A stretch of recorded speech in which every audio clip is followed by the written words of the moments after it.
Good morning everyone.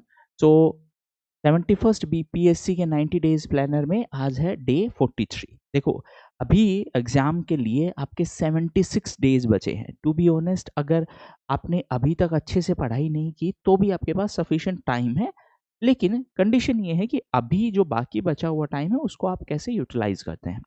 एक बहुत सारे स्टूडेंट्स का कुछ अलग-अलग इश्यूज़ पे डाउट्स था। तो मैं आपका 1 मिनट लूँगा बस एक्स्ट्रा। पहला डाउट था कि मॉक टेस्ट करने चाहिए या नहीं करने चाहिए? देखो, पहले प्रीवियस ईयर क्वेश्चन करो, वो मैं हर बार बोलता हूँ। अगर आपने ये वाला पार्ट अच्छे से कवर कर लिया है, फिर आप पूरा एग्ज़ाम लाइक एनवायरनमेंट में मॉक टेस्ट दो। एग्ज़ाम लाइक एनवायरनमेंट मतलब ऑफलाइन टेस्ट सीरीज़ जॉइन करो, या फिर अगर आपने ऑनलाइन जॉइन भी किया है तो ऑनलाइन टेस्ट मत दो। प्लीज़ ऑनलाइन टेस्ट मत दो। उस क्वेश्चन पेपर को प्रिंट करवाओ, उसको एक प्रॉपर स्ट्रक्चर्ड वे में टेस्ट दो, वो भी 12 से 2। आपको रियल एग्जाम में कंप्यूटर पे टेस्ट नहीं देना है, आपको रियल एग्जाम में ऑप्शंस को ऐसे एलिमिनेट कर करके फिर जाके आपको गोले भरने हैं। तो एक ओएमआर प्रिंट करवाओ, अगर आप किसी वजह से ऑफलाइन नहीं दे पा रहे हो, मतलब ऑफलाइन टेस्ट सीरीज नहीं ज्वाइन कर पा रहे हो, ठीक है। दूसरा, मैं कहूँगा कि अगर आप चाहो तो सेक्शनल टेस्ट अवॉइड कर सकते हो, फुल लेंथ मॉक टेस्ट दो, ठीक है। उसमें भी ज़्यादा पैनिक नहीं करना है, मतलब अननेसेसरी ऐसा नहीं करना है कि 50 मॉक टेस्ट दे रहे हैं, ठीक है। 15 से 10 से 15 बहुत है, मोर देन सफिशिएंट है। बट उसमें आपको एक्चुअली मोर देन कंटेंट, आपको वहाँ अपने ब्रेन को आपको अडेप्ट करवाना है कि एग्जाम में आप कैसे रिस्पॉन्ड करेंगे। जो क्वेश्चन आपको नहीं आते आप उसको कैसे अटेम्प्ट करेंगे। देखिए, जो क्वेश्चन आते हैं उसको अटेम्प्ट करना बिल्कुल भी प्रॉब्लमेटिक पार्ट नहीं है। प्रॉब्लमेटिक पार्ट ये है कि जहाँ पे आपके पास में क्लियर ऑप्शन नहीं है, आप वहाँ पे आंसर पे कैसे आते हो। ये सब प्रैक्टिस से होगा। तो पहला आपका काम होना चाहिए यहाँ से। फिर अगर आप देना चाहो तो 10 से 12 या 10 से 15 मैक्सिमम, उससे ज़्यादा नहीं, है ना। सेक्शनल टेस्ट आप कंप्लीटली अवॉइड कर सकते हो, कोई प्रॉब्लम नहीं है, क्योंकि अभी आप बेसिकली कंसोलिडेशन फेज में हो, जहाँ पे आपको हर चीज़ कंसोलिडेट करनी है। तो एक एक सेक्शन के पीछे मत भागो। इट्स ओके अगर आपने कोई सेक्शन ढंग से कवर नहीं किया है, लेकिन उसके पीवाईक्यू ज़रूर ढंग से कवर कर लेना, ठीक है। पीवाईक्यू में भी मेरा, जैसे पहले भी मैं अनाउंस कर चुका हूँ कि बिहार स्पेसिफिक के जो पीवाईक्यू हैं, जैसे बीपीएससी में अलग-अलग एग्ज़ाम में, लेट्स से पॉलिटी में अभी तक जितने भी क्वेश्चन आए हैं, टून आपका एक पूरा मैं वीडियो डाल दूँगा जिसमें पूरा बीपीएससी ने अभी तक अलग-अलग एग्ज़ाम में, जैसे टीचर्स वाले में और बाकी सब एग्ज़ाम में क्या-क्या क्वेश्चन पूछे हैं, वो सारे एक साथ ही मैं करवा दूँगा, डोंट वरी। हाँ, तब तक आप खुद भी करना चाहो तो खुद कर सकते हो। ऐसे ही ancient history, medieval history, modern history, science, सब क्वेश्चन है, आप खुद से कवर करिए। करंट अफेयर्स के लिए भी अभी तक आपके सोर्सेज़ लॉक हो जाने चाहिए, अब पैनिक करने का कोई स्कोप नहीं है।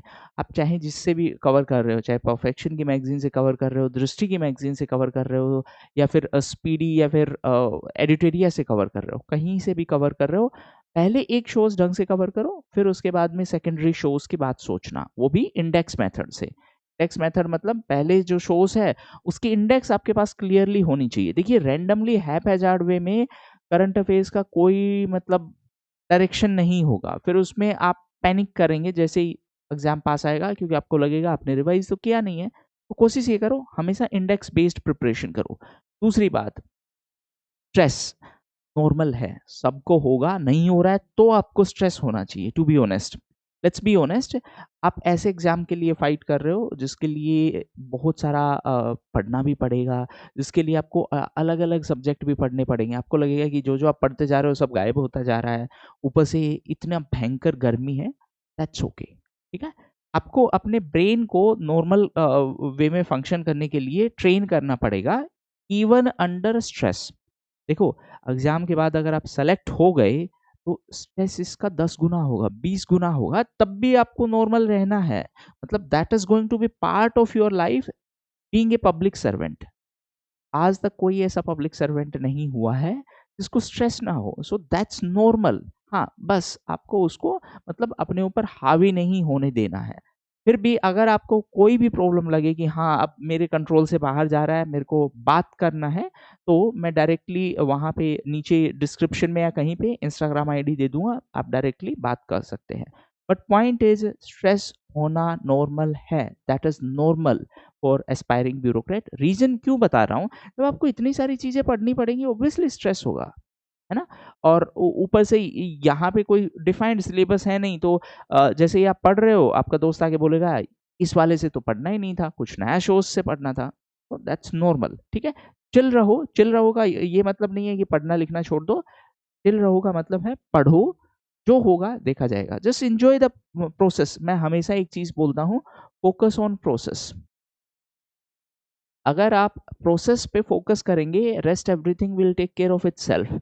और in a very simple sense, focus on the journey, not on the destination. क्योंकि डेस्टिनेशन के चक्कर में तो स्ट्रेस आना ही आना है, और डेस्टिनेशन आप कंट्रोल नहीं कर सकते। तो कंट्रोल द कंट्रोलेबल्स, जिसको आप कंट्रोल कर सकते हो, और आप सिर्फ एक चीज को कंट्रोल कर सकते हो, वो है आपका खुद का प्रिपरेशन।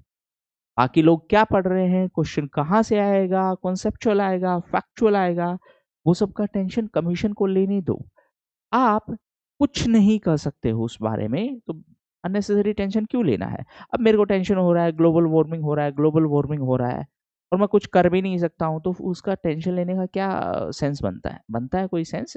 या फिर आप टेंशन ले लो कि जो आपका एक्सियम 4 मिशन है वो डिले क्यों हो रहा है? 3-4 दिन टेंशन लेके देखो, एलोन मस्क जल्दबाजी करके उसको लॉन्च करवाते हैं क्या? Getting my point? So focus on those things which you can control. Do not worry about those things which you cannot control. ठीक है? हाँ, अब आते हैं आपके इसके लिए। अच्छा, एक और चीज़, अगर आपको, आप में से बहुत सारे लोगों के लिए अगर डाउट हो रहा है, तो एक लाइव सेशन का प्लान कर लेते हैं।